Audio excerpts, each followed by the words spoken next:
Hello everyone! Welcome to a brand spanking new Let's Play, and not just any type of Let's Play, a co-op Let's Play. This is Let's Co-op Gloomhaven, and as you all can see, I have brought eye candy with me. Three very beautiful guests have decided to join me in this excursion, many of whom some of you might recognize.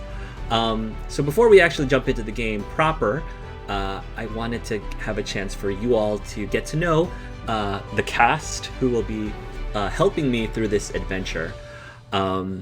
So why don't we go around and tell everyone how you want us to refer to you as, your pronouns, where you're from, and where might the viewers have seen you on my channel before? Who would like to go first? I can. Go ahead. Okay. Hi, everybody. I'm Samantha, she, her pronouns. I'm in Maryland, so that's on the East Coast of the U.S. You would know me from Dragon Age Season 2 Surgeons. I was also in the Monster Prom playthrough that we did. Oh my god, so much fun. Recommend that game too. We need to do the sequels. Yeah. As well. Monster Camp. You heard it right here. We'll do Monster Camp eventually. It'll be so much fun. Yeah. Hello, I'm Kevin. He, him. I am also in Maryland. And you might have seen me from Dragon Age Season 2 or possibly Divinity Original Sin 2. Right. Great to have you, Kevin. And some of you might have seen Kevin and I roleplay on Dawnforge Cast's channel, where we did a campaign together. What was your character again? I forgot your character's name. I can't remember. Whoa! Yeah. Whoa! It was a halfling monk, I believe. Yes. Yeah. He was super fun. Played the drums.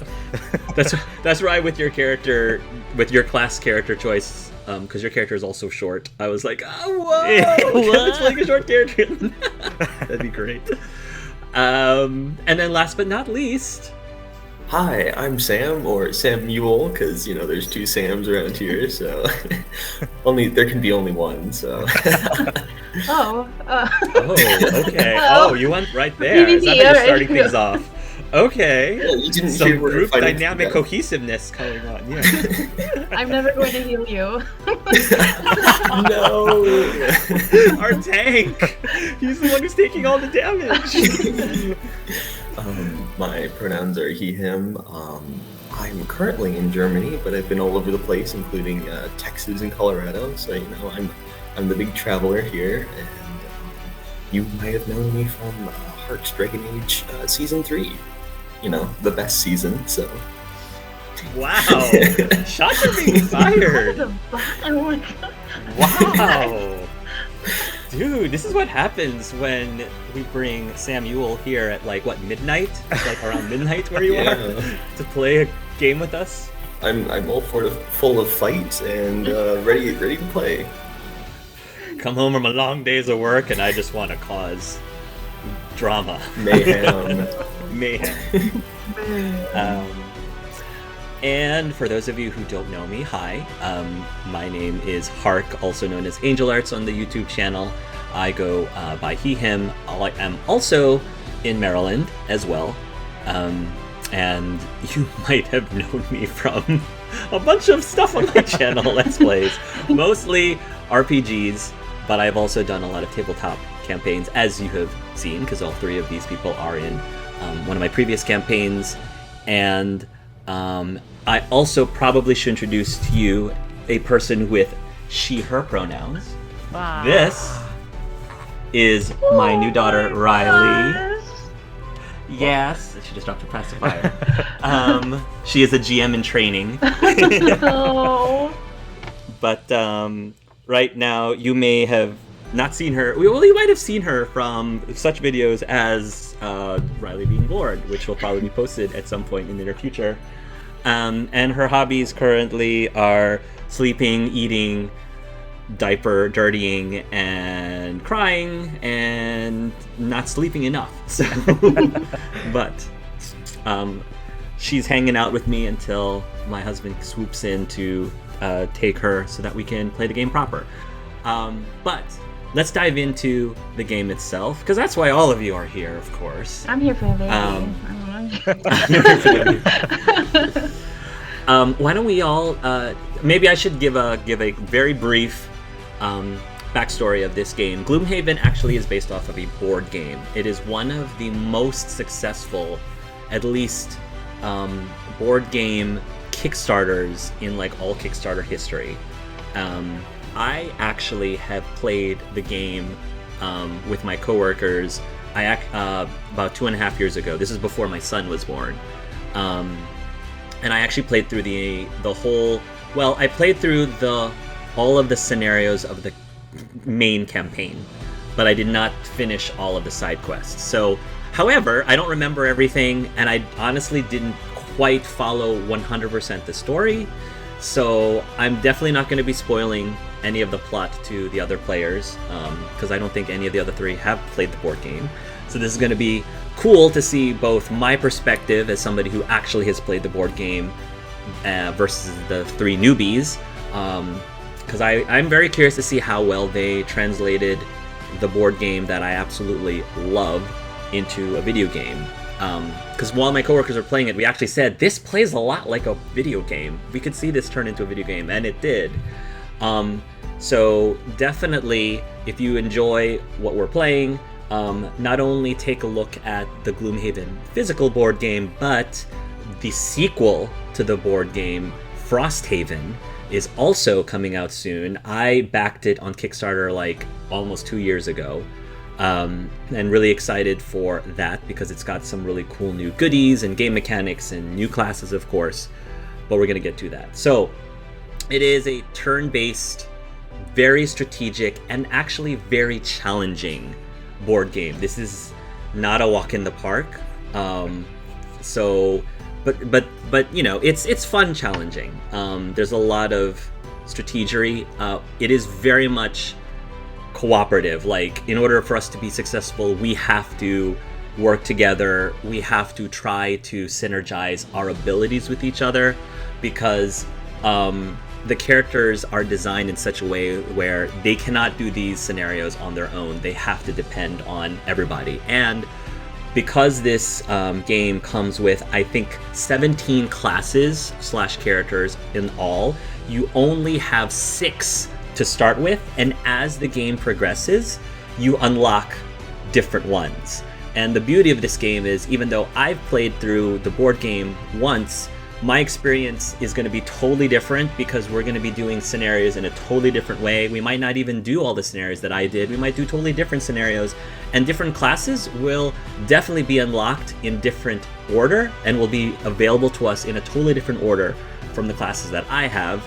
Again, I'm not going to spoil what those classes are to the other players, because part of the fun is learning what all the different classes are and all the new characters. So, sorry, I will stop talking and let the other three speak. Please tell us why you chose the character or class that you chose to play for this game. So I chose the Tinkerer. I chose this class because I really love support classes, and across like any tabletop games that I'm doing. Part of me is selfish because people always try to keep the supporting class alive. So it's like I always get to live, but also because I love sort of buffing allies. I like to be the healer. I like to be that person that people turn to, and this one seemed really, really interesting. I don't know if how it will turn out, but I'm very excited. So yeah, that's why I love supporting class. What I love about this game's lore and how they design the classes is they are similar, but not. They're similar, but very different from your standard like Tolkien or Final Fantasy or D&D classes. So Tinker is a support, it heals, but he's not quite a cleric. He's a bit different from a cleric because he's more tech-based, not religious-based, which is interesting. Yeah, I definitely got like sort of like artificer vibes. Right, it's more like an artificer. Yeah. Yep. So I'm playing the Mind Thief. Yes. And I knew nothing about this game going in. I didn't even know it existed. So when Hark said, "Oh, just pick your class and check out this like fun little video," I clicked on the video and I saw like all the starting characters at least lined up, and I was like, the rat one. I wanted that one. I picked it solely based off of the actual character, and as I did more research into what the Mind Thief was, I was like, oh, this is gonna be a challenging one, but yeah, it is very versatile. There's like crowd control and just damage, and it looks really interesting. Yeah, think of the Mind Thief as a rogue who can mind control. It's pretty cool. When I first played Gloomhaven, the Mind Thief was the one I went for immediately because it seemed like such a fun character. So his like I said, his basic abilities is he can force enemies to do things, like attack other enemies or move into traps, which is super fun. But he also can go in and stabby. Mm-hmm. But he's also very squishy. Yeah. Which is why he also has abilities to summon things, which also helps too. So he's got a lot of really interesting game mechanics. But out of the 6, he is one of the hardest characters to play. But fortunately for you, Kevin, I played the Mind Thief, so I can help you. Okay. As we're going, so we'll go through that because you're allowed to help each other with abilities and stuff as we play the game. Hey, okay, so I'm playing Craig Hart, the big beef boy. I chose him because, we're a party full of squishies, and so, someone's got to be big tank boy, and generally I'm a squishy, so now I get to actually flex my muscles and not die. There you go. Unless Sam Antha doesn't heal you. Yeah. Which is probably going to happen. It could happen. I don't know. We'll see. It's unfortunate. So I guess I gotta build more tank. That just means You more have tank. done this yourself. Yes. The cool thing about the Cragheart is he actually is sort of a jack of all trades. He can do a little bit of healing, he can do a little bit of range, he can do a little bit of AoE, he can do a little bit of melee, he can do a little bit of crowd control, and of course a little bit of tanking. So he's very versatile in that you can build the character to really do whatever you want. So that was, if it was up to me, that was going to be the class that I would have played, but I am more than happy to let Samuel take the Cragheart because I ended up deciding to choose the Spellweaver.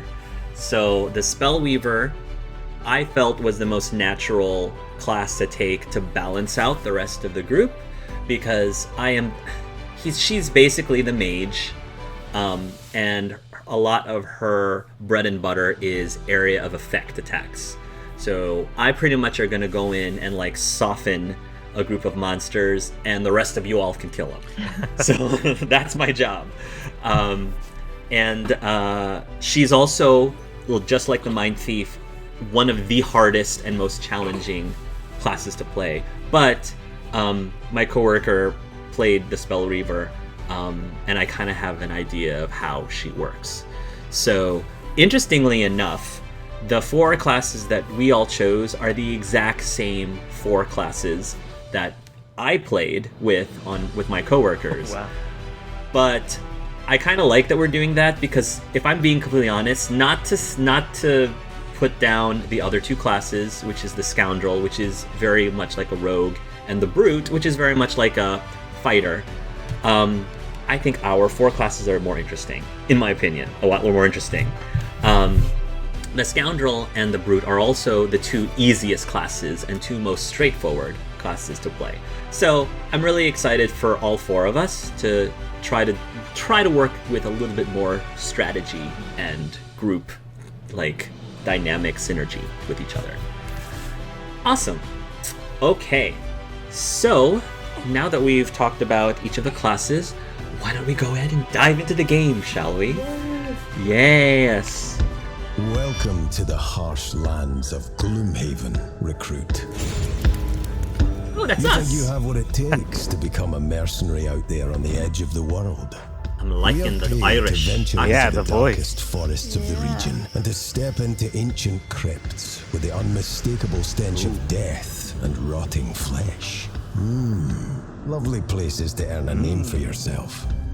Be ready to face cutthroats, undead, wow. fearsome tribes, and dreadful demons from other realms.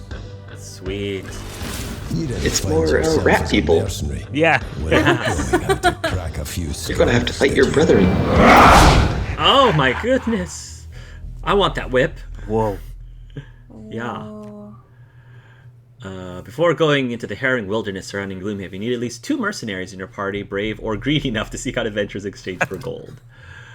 Or, on your left, you'll find the party panel. Here you'll see the basic information on the mercenaries in your party. Click on the first character slot to open the roster panel. So everyone can do a new mercenary and select the mercenary that you want to be. So I'm going to choose Spellweaver. Actually, why don't we each go around and, again, for the viewers who are watching who care about the lore and stuff, read the description of our classes when you select them. So I'll start first. Okay. Spellweaver. Spellweavers are orchid, that's a type of race, as you can see on my screen, are orchid sages, able to draw forth powerful natural forces and craft them into concentrated attacks. They are great at dealing out damage at range, but due to their low health are pretty fragile, so keep them out of combat.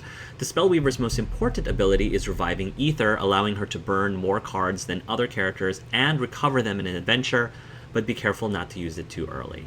So she's got pretty low health, a decent amount of ability cards, very high difficulty, and very good range damage. Strengths, good range damage dealing. Reviving Ether recovers burned cards. Decent early range summon. Weakness, low health, can die very fast. Requires complex ability and management for new players. And Crystal Skin makes it difficult to find a good tailor. I love that. Why don't we stick with the same order that we're going in? So Samantha, why don't you tell us about your class? All right, Tinker.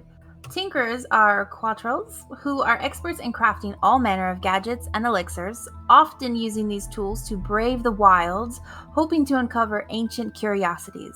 One of the best starting classes to have in a larger party, he has Whoa. a wide array of abilities that affect enemies or can help allies. His summons can also take some heat away from allies when the situation requires it. So he's got 8 starting health, 15 ability cards, medium difficulty, range support. Strengths are decent ranged abilities, effective healer, wide range of options. Weaknesses are very fragile, weaker in smaller teams, and has trouble opening tight jars. Nice. Have you thought about the name of your character, Sam? Yes, I'm going to name my Tinker Pickle Jar because he has opened up a jar. He's very boastful Nice. of it. That's why he's in our guild. That was the line he had to cross. That was the the name of my character, I decided to make her the Velvet Witch, since I love Scarlet Witch. So the Velvet Witch. Kevin, tell us about your character. Okay, so the Mind Thief. Mind Thieves make terrifying opponents through the use of psychic assaults, sharp blades, and swarms of tiny teeth. The Mind Thief has a unique augment system allowing her to add effects to all of her melee attacks and later her ranged attacks also. She additionally can control enemies and summon minions to give access to a lot of different gameplay options. Be wary of her low health, however. Again, my health is low, difficulty high, perks melee damage. The strengths, powerful and varied augment system, mind control elements, and useful summons. The weaknesses, however, is fragile melee character, augment system moderately complex, and often confused for a giant rat.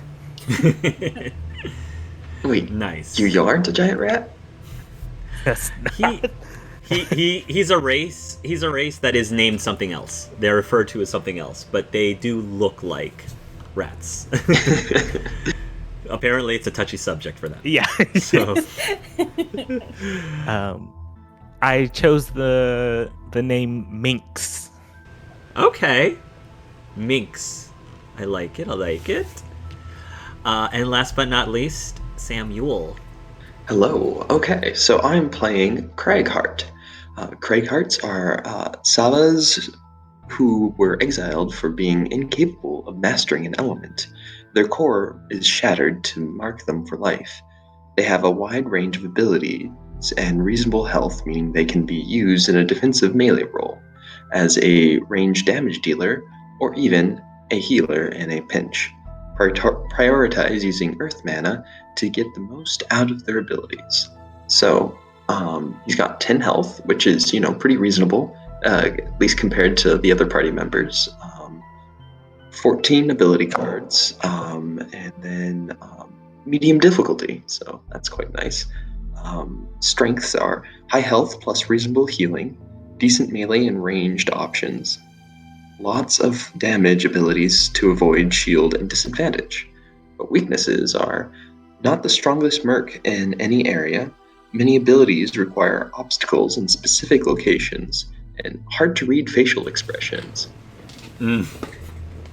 Yeah, the cool thing about the Savas race, as Sam mentioned, there is a hole in his chest that is not common in all Savases. They normally have a symbol on their chest, which you actually will see, I think, as we play through the game.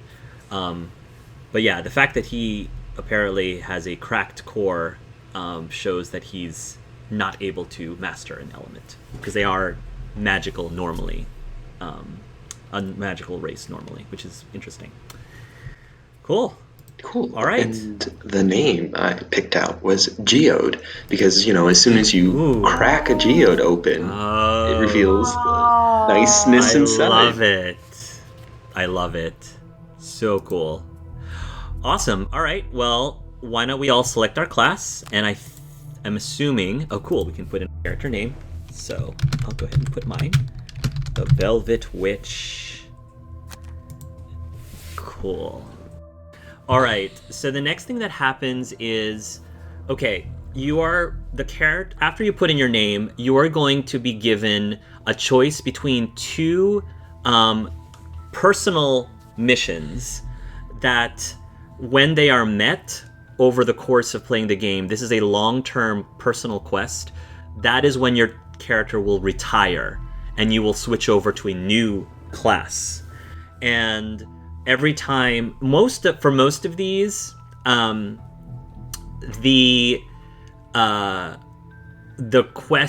personal quest unlocks a new class most of the time. So, if you click on one, you can actually see the rewards at the bottom. So personal quest is the mercenary's sole reason for adventuring. Once the objective is complete, the merc will retire. Beware, when mercenaries retire, there will no longer be a playable character. Though farewells can often be bitter, some things have to move on to give way to new horizons. Completing a personal quest and retiring mercenaries is the primary route to unlocking new character classes. Cool. So, oh, nice. Okay. So, what I recommend, I personally think that we should prioritize unlocking as many of the classes as possible, as early as possible, because that just gives us more options as we're playing a game to just, experience different new characters. Mm-hmm. And so if you look at the rewards, some of them will have little symbols at the bottom that says unlock. Do any of you have personal quests that do not have unlock on them? Just out of curiosity. I have. All of you have? For both, yes. Yeah, all mine have. Yeah. Okay. So my recommendation is we should coordinate. To not have duplicate symbols that we're unlocking. if Kevin and I are both unlocking the same symbol, that's sort of like a waste. Yeah. But also pay attention to what requirement is easier than the other. Because some of the requirements, like mine, so I have a requirement that is become exhausted 12 times, which means I have to exhaust myself. I'll basically, at minimum, have to go through 12 different scenarios and exhaust in every single scenario to unlock this character, which is very hard. My other one is a lot easier, so I probably will go for that one just because it just makes more sense and will unlock and retire my character sooner.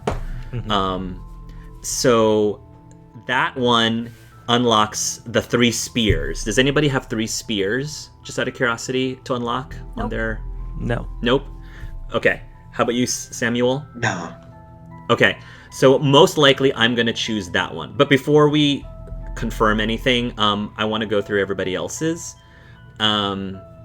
So, Samantha, do either of your quest requirements seem particularly hard to accomplish? Yeah, I can definitely see. One of them is I have to kill a certain amount of types of things. The other one is I have to defeat 4 bosses. So I think... Okay. I think the other one... I think I know what your types of things... the types of things will be easier. Yeah. Because bosses do not happen in every single quest, and I find that finding certain types of things is definitely easier. And our team can like help you kill those specific things,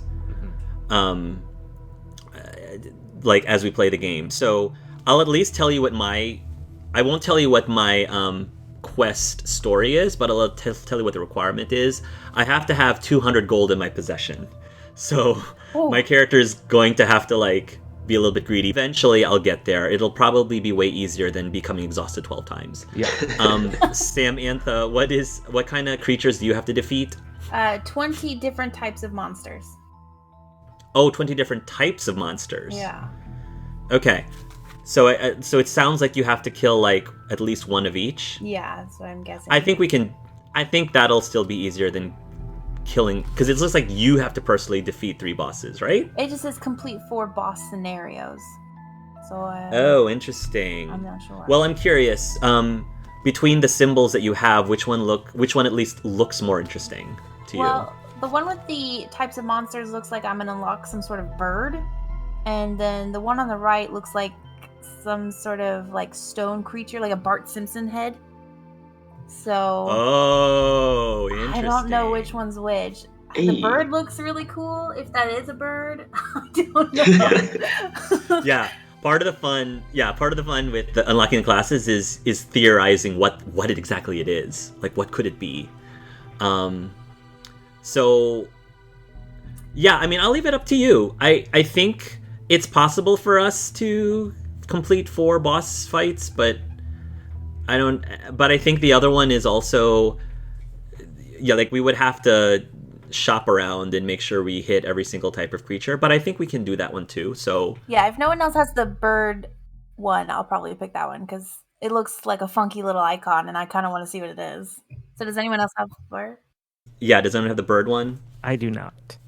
I have the Bart Simpson head, but not the bird. Oh, perfect. What is the requirement for the Bart Simpson head? I'm curious. Unlock 3 scenarios in the Dagger Forest, then unlock the scenario Foggy Thicket and follow it to the conclusion. That is definitely an easy one. What is the requirements for the second one? Own 4 enhancements. Requires access to the enchantress. That one requires a lot of money. So I think so far, I think yours is the easiest of us 3. Oh, so neat. I would go with the Bart Simpson one if I were you. Cool. Which means Samantha can go for the bird. Yeah. And then Kevin, what are your personal quests? So, it could just be me, but I think I have easy ones. One is complete 4 scenarios in Gloomhaven. Oh, really? Yeah. Oh, okay. Yeah, that is easy. That is easy. Which that one sounds the easiest, but Yeah. I like the unlock for the other one better, or just based off the Yeah. symbol, which is kill 3 oozes, 3 lurkers, and 3 spitting drakes. That's not too hard. Um, What are the symbols? One looks like a jellyfish, and it reminds me kind of like a mind flayer, and I was like, ooh, I like that symbol. Ooh. And then the other one is a sun, Ooh. or like a bright star or something. Okay.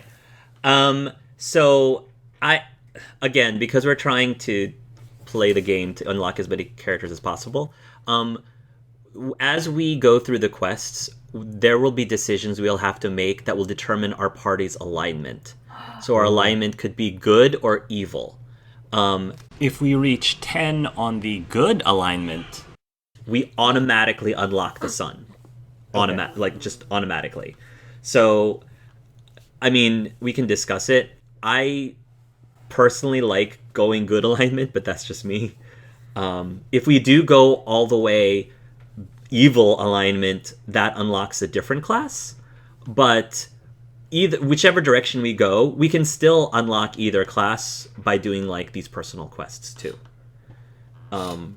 So I guess I'm just curious, just from a group consensus, do you have a opinion of our alignment that we want to try to be for our guild?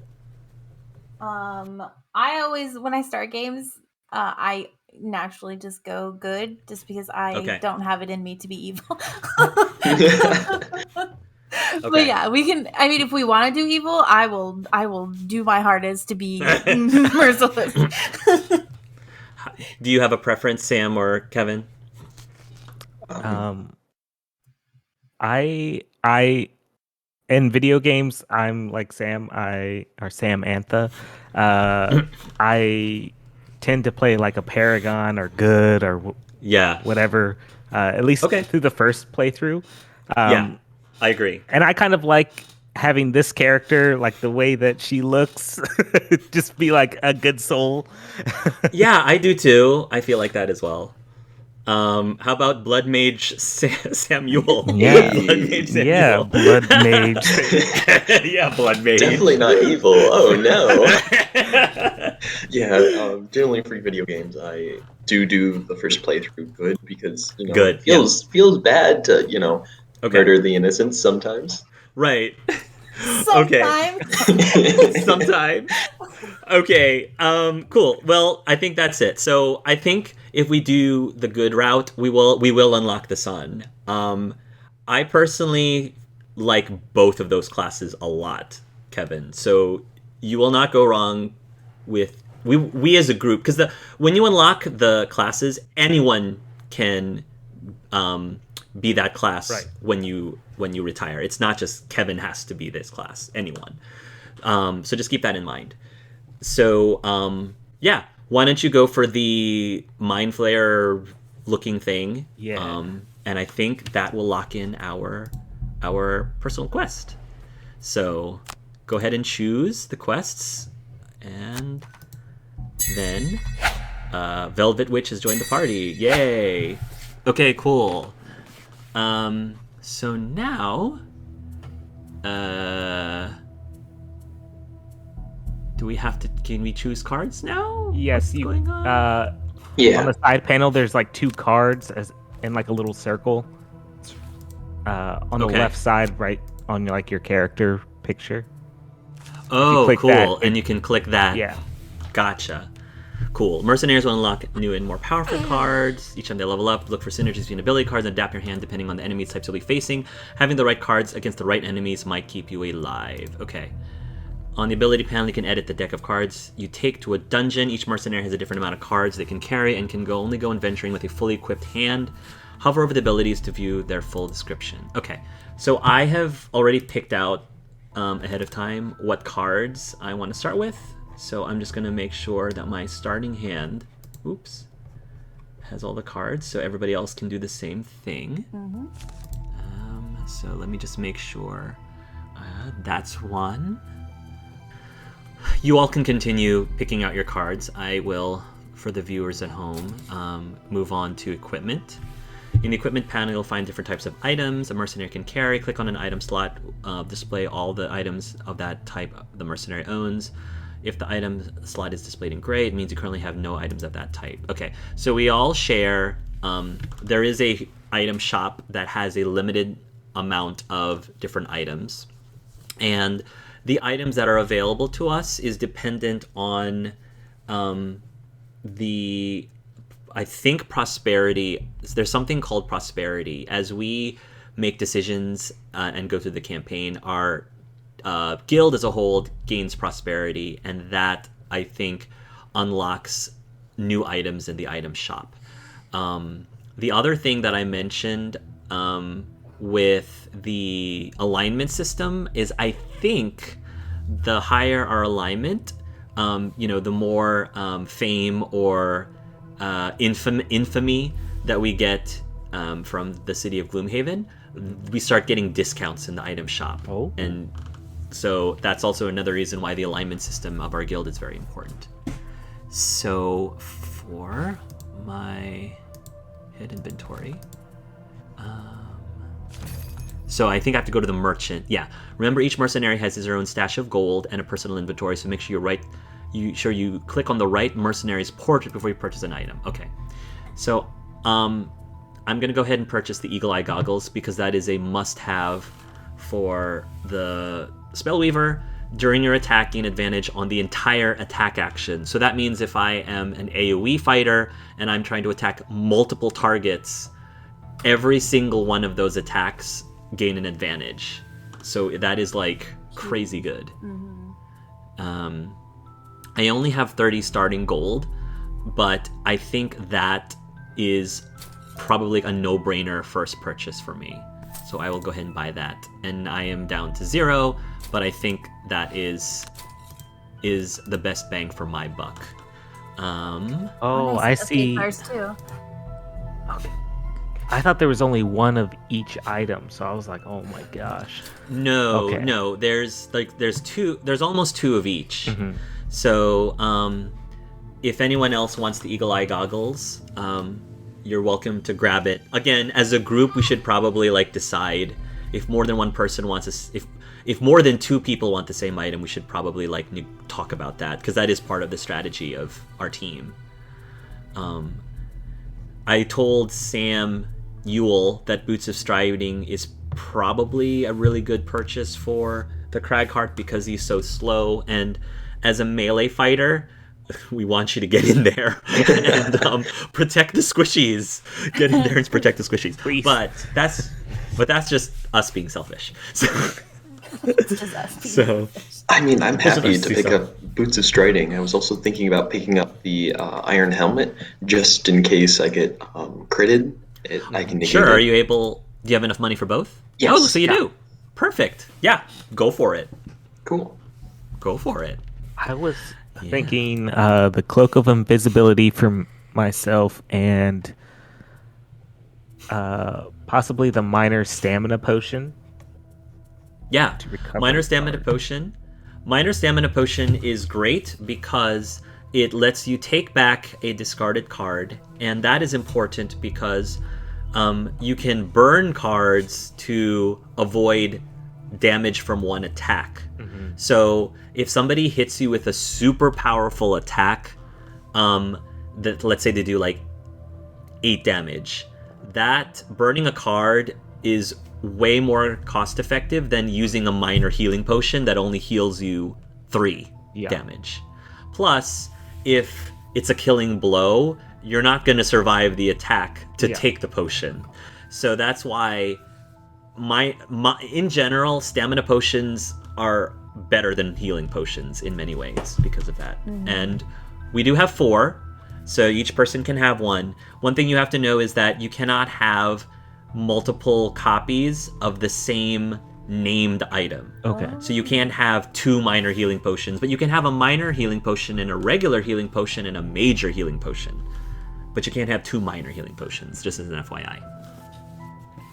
Okay. So, if there is nothing... So I guess what I'm trying to say is there are only 10 gold. If you can't think of anything else better to give your character, minor healing potion is probably your best all-encompassing purchase. Minor healing or minor stamina?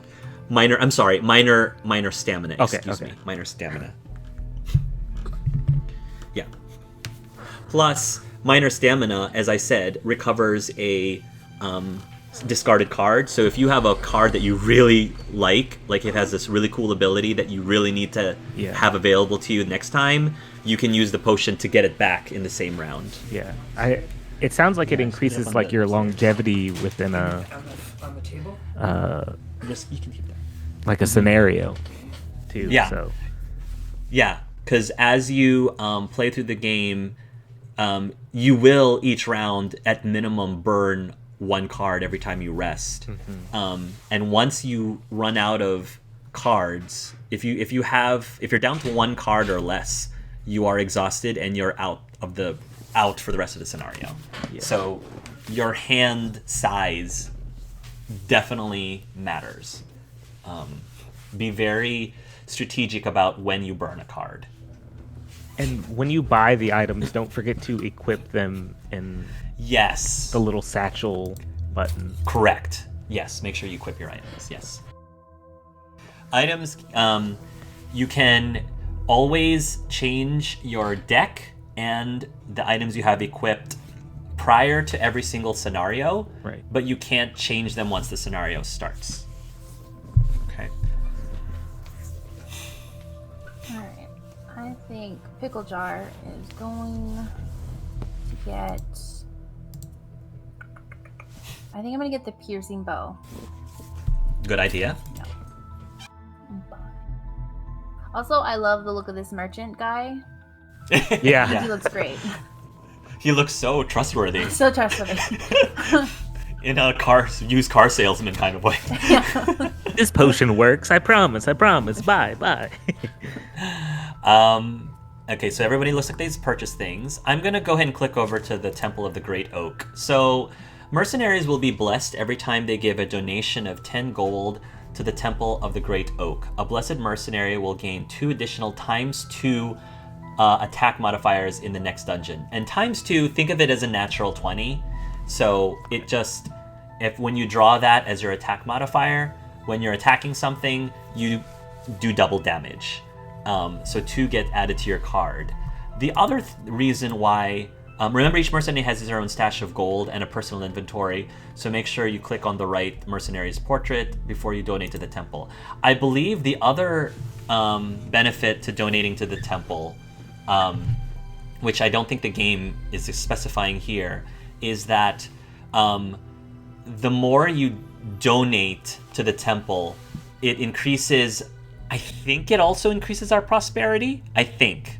So like, I think once as a guild, once we've donated like 100 gold to the temple, like our prosperity goes up by 1 or something like that, something along those lines. Is that the devotion in the upper right-hand corner? Yeah, that's the devotion. Yeah, you can see 0 out of 100. It's not super important in the early game. I think that we should prioritize our money for other things. Like, I definitely need my money so I can retire, obviously. Yeah. So I would recommend just using your money to equip yourselves with whatever important items you have. And then if we have money that we want to, like, get rid of, we can send it to the Temple of the Great Oak. One thing that my coworkers do is, if our character retires, we sell all our items and then just donate everything to the temple and then retire our character. So, because we can't take it with us, we can't take the items with us. That's the other thing about this game that's a little bit unrealistic, but it's just part of the game mechanics, is that we're not allowed to give each other items. So I can't just hand like Kevin a potion in the middle of battle. Like, I have to only use my own potion. And even in between scenarios, we can't trade items with each other. So if I open a chest and I get like some cool sword which doesn't work great with my class, but it works great for another class, I unfortunately cannot hand that sword to somebody else. I can sell it, and once I sell it, it appears in the shop. but then you have to shop. Then you have to buy it at full price. Oh, So that merchant. yeah, it's kind of.